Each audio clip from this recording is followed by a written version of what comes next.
I just noticed smoke coming.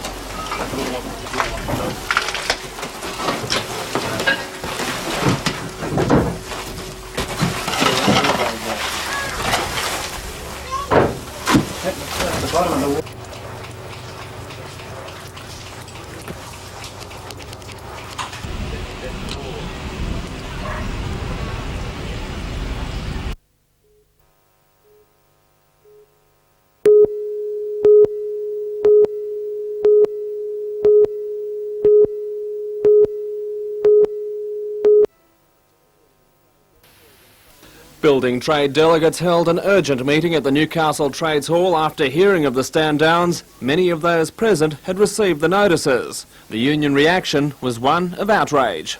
The provocative action that was taken at Rankin Park only 2 hours before the delegates were to hear a resolution which could resolve this matter was absolutely crazy. Was it really only 2 hours before? Surely there'd been at least a week's build-up to this. Oh, of course, there's been several weeks build-up. But the builder was aware that there was a delegates meeting taking place at 9:30 this morning to review the whole campaign. And at 7 o'clock this morning, he stood workers down, which resulted in the whole site closing. So it really was a stupid action to take in our view. According to the major contractor on the $160 million Rankin Park Hospital project, the stand-down notices were an unavoidable conclusion to a long-running dispute between unions and the state government over changes to their compensation package. All those stood down had been directly involved in work affected by site bans. It's extremely serious. It is very rare for the Industrial Commission, in fact, to insert stand-down clauses in the award, so they view it seriously. From our point of view, we view it extremely seriously too. It is the last-ditch move for us. We've been endeavouring, as I said, to communicate with the unions and conciliate for a month now. That has been unsuccessful. We really believe we have no alternative course of action. Building trade workers will hold a regional stop work on Tuesday to decide what actions should be taken in support of the Rankin Park workers. Even if they decide to lift work bans on the site, the impact on construction could still delay deadlines. The morale on site has been progressively degenerating, and that is resulting in lower levels of productivity being achieved now than in previous months. If that low level of productivity continues, then that clearly extends the life of the contract too.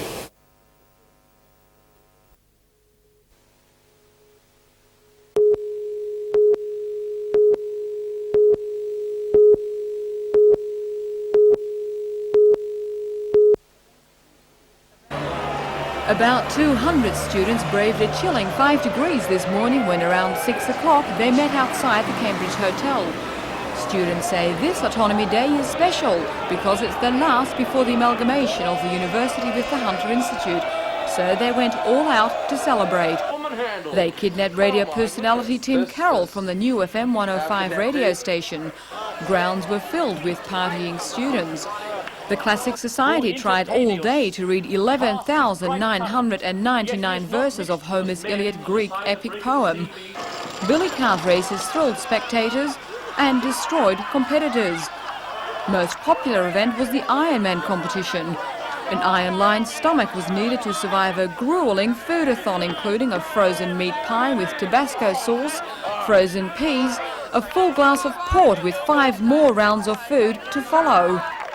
And before anyone makes comments about the present generation, here's a glimpse of how things were in 1966, the first Newcastle University Autonomy celebrations. While most of today's students weren't even born, their parents raced down streets and carried on with antics not so different to those seen at the university today.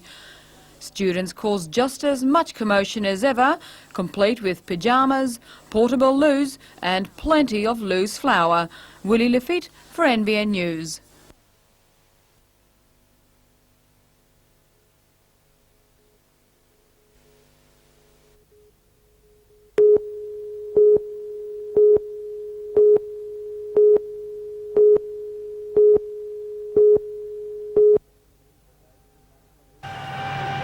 Brigades from Maitland, East Maitland and Talara were called soon after 6 o'clock to the blaze in the Fibre King factory in the Rutherford Industrial Estate.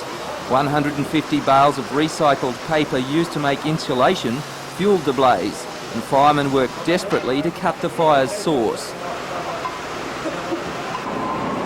Eventually, a front-end loader was called in to shovel the smoking papers outside the building.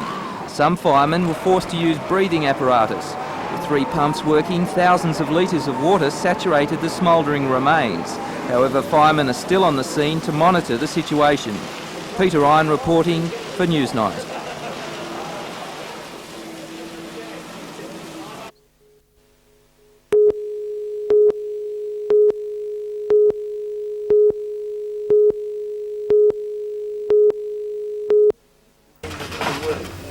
The trade fair is organised by a Newcastle wholesaler to showcase the latest developments in the toy industry. The 3-day event gives retailers the chance to test potential product lines by playing with the tools of their trade. This year's show reflects a return to tried and true favourites. Cuddly toys are a big seller, as are dolls and board games. The old wooden rocking horse has taken on a new dimension in 1989. You can have this plastic version of the nursery room favourite for $700, or a miniature baby grand expected to retail at close to $500. Of course, the ultimate measure of a toy's success is its appeal to the consumer. For most kids, a hands-on approach is the only sure way to tell if a toy is worth having. Leslie Robinson, NBN News.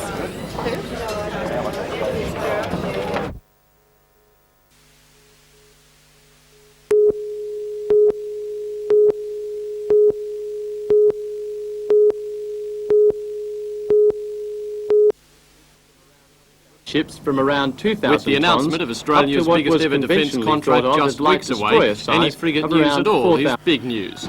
The rumour of an Amacon win last night was enough to make lead story in the Melbourne Age and merit a full reprint in the Newcastle Herald today, with a headline which seemingly left the issue in no doubt, much to the annoyance of AWS. All the people in the Hunter who are not aware of all the facts could be upset at seeing a headline which indicates Victoria getting when it's far from that position. The Age story claimed AWS had lost the battle as its tender was around $100 million more expensive than Amacon's, a proposition rejected out of hand by Alan Morris.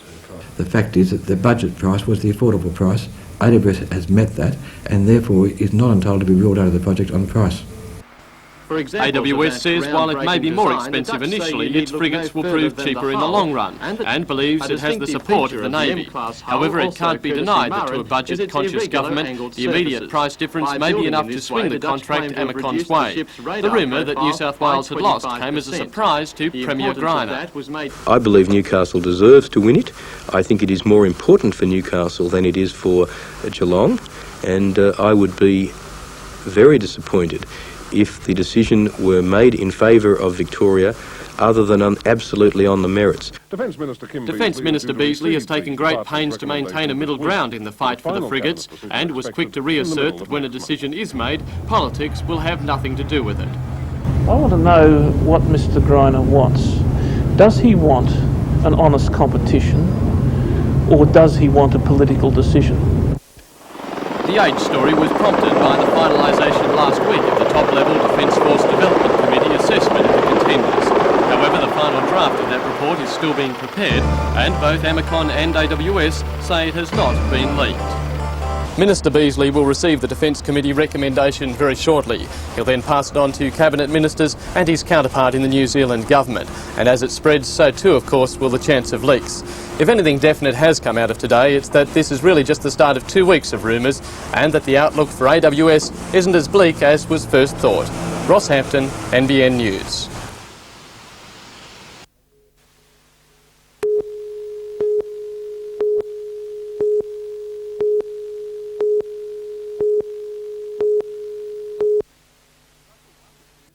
Russell won the shoes after taking out the New Zealand Pro-Am with a 63 8 under the card round. I played one of the greatest rounds of my life in that Pro-Am, and that was one of the prizes. Apart from a little bit of money, a couple $100, I won these golf shoes made out of this unique leather. The shoes are crafted from reindeer leather tanned in Russia in 1780 and recovered from a trading ship that sank off the coast of England in the same year. The leather hides were recovered only 8 years ago when the wreck was discovered, and the shoes were specially commissioned for the golf tournament. A pair of walking shoes made from the same leather for Prince Charles recently sold at auction for $2,400. Russell says his pair definitely won't find their way onto the golf course. No, I think I'll just leave it on show and just too good to wear for sure. What sort of value has been placed on them?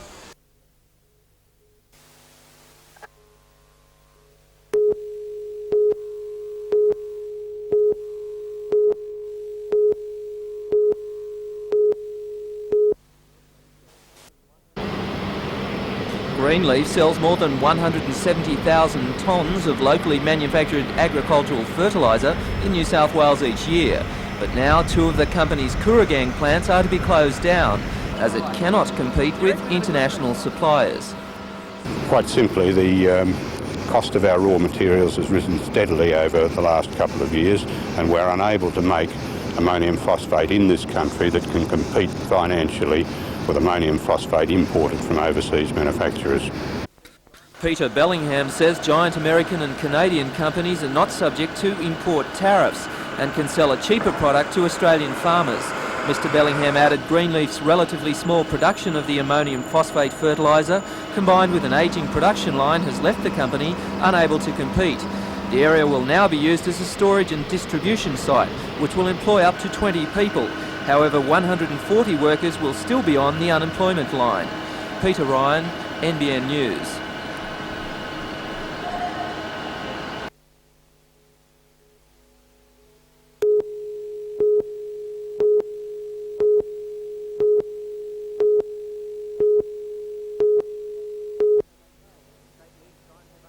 The State League side have unveiled ambitious plans to totally redevelop the existing premises to bring it into line with a step up to the big time of the National League. A major sponsor has indicated their willingness to be involved, and the complex will house a bistro, dining room and a 500-seat auditorium. The development will happen over a series of stages and will provide spectators with undercover viewing as well as lavish clubhouse facilities. President of Austral's Con Mitzios has waited 34 years to see something like this unfold at his club. This is brilliant to see a club that has worked so hard over the years with a lot of help from the community and a lot of help from sponsors and a lot of help from the directors of this club over the years has proven to be a very worthy club. And with backing all but secured, it won't take too long for the patrons to benefit from the remodelling. Well, I would hope with licensing police approval and members' approval, probably this stage next year we should be, well and truly down the track to having it on the way. But it's all well and good to have plush surroundings. It's the players who will ultimately decide the future of Australs. Well, I suppose if we get a reputation, Mike, I think any soccer club gets a reputation through the players. And also, if a coach has got a reputation, I'm not saying me, but if a coach gets a reputation, it always is through players, They're the most important, to me, they're the most important people in the club. And the future looks a little brighter after 3 wins on the trot, and Willie Gallagher is confident of further success. We've got a good chance now, Mike, because I think the boys are starting to play with a new air of confidence about them. And it's the same old story. Bad habits, if you get into bad habits, they're hard to shift. If you get into good habits, it's the same thing. And now we're starting to get into the good habit. Previously, if it had been early in the season, we won 1-0 last week, but if it had been early in the season, we would have probably drawn 0-0. But we're starting to find a net now, so we should feel quite pleased with themselves. And I'm more than happy the way they're functioning just now. Thanks, beautiful.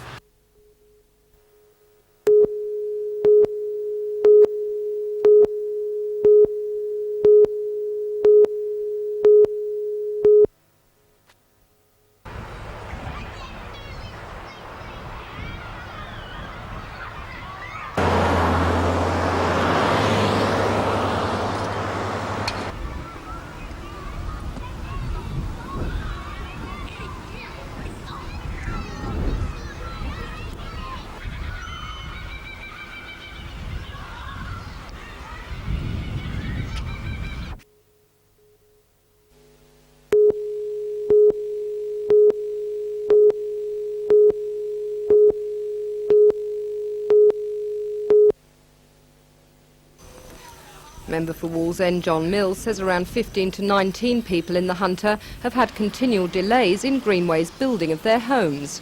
He said in Parliament that in many instances the people have not taken stronger action for fear they will never see their homes finished.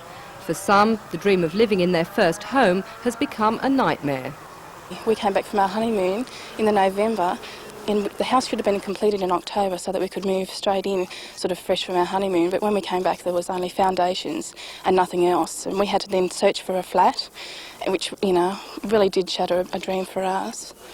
Loretta and Grant Dwyer waited, they say, 16 months from signing the contract to finally moving into their Maryland home.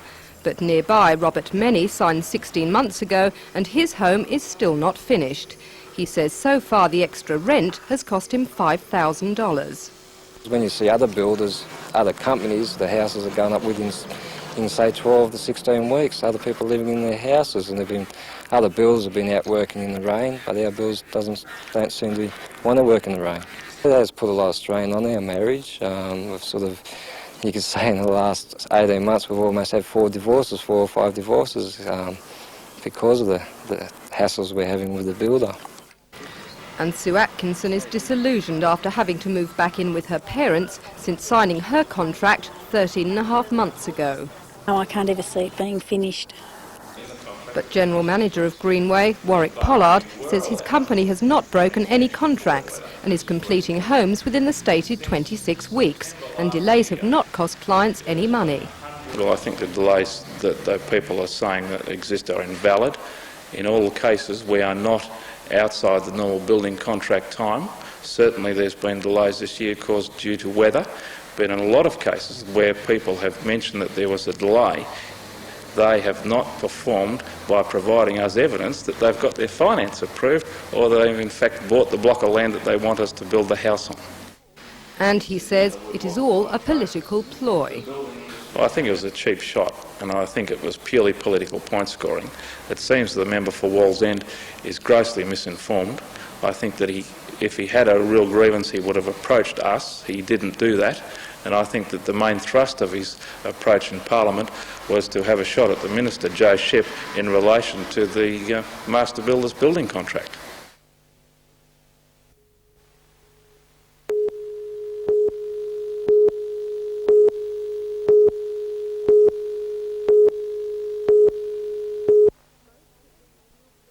Most of these wheelchair-bound Novocastrians had thought rocking around the clock was beyond them. But today, with the encouragement of the great international dancer Corrie van Houten, they discovered the age of jive for them is only as far away as the dance floor.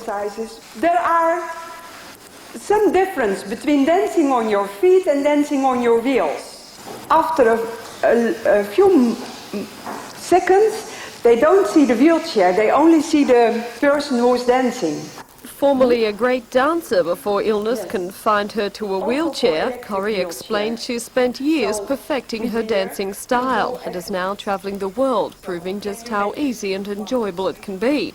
And while the finished product may be a little different, it seems the same old 1, 2, 3 principle still applies. We go across the floor. 1, 2, 3, 4, 5, 6, 7, 8, and 1, 2, 3, 4, 5, 6, 7, 8. Yeah, ready. But of course, as every dancing student will testify, there was plenty of confusion and plenty of mirth as those instructions were put into practice.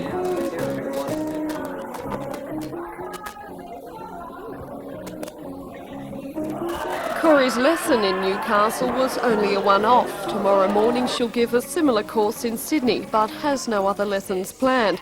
However, in keeping with the old phrase, practice makes perfect, today's dance students have already vowed to keep up the hard work.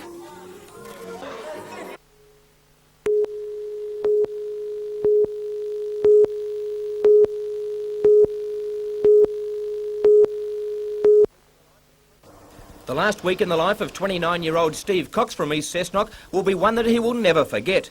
Last Sunday, while filling in time as rain interrupted his Curry Masters Pairs final, Steve and his partner shared a $10,000 jackpot win on the pokies and then went on to win the tournament. And this week, playing in his first major singles event and up against some of the biggest names in bowls, Steve won his way through to the final.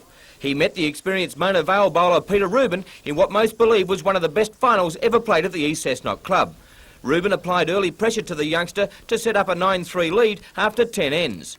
Rubin continued to draw beautifully to add further shots on 11 and 12, but then Cox hit back. He grabbed 2 shots on 13, 3 on 14 to level the match at 11 all, and then took the lead with a superb 3 shots on 15.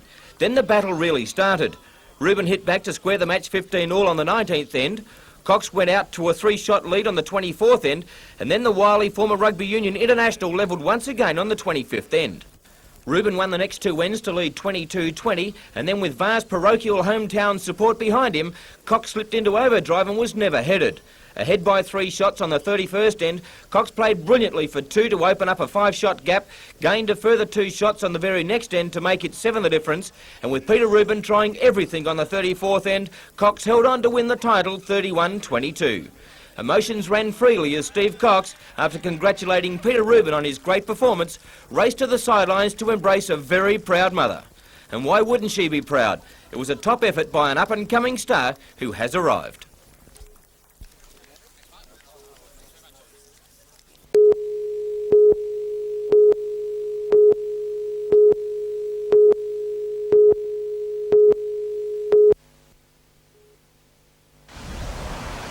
It was not a pretty sight for teachers and students arriving at Waratah Primary this morning. It's the second time in 2 weeks that the school has been vandalised. Mayfield detectives believe the vandals gained entry into 2 major buildings of the school by smashing windows. 11 windows in all were broken. Even a steel security grate on the computer room didn't deter them. It was jemmied open and a video stolen. In the main administration block, drawers and cupboards were ransacked and filing cabinets upturned. Detectives believe the culprits were searching for money, but no cash is kept on the premises.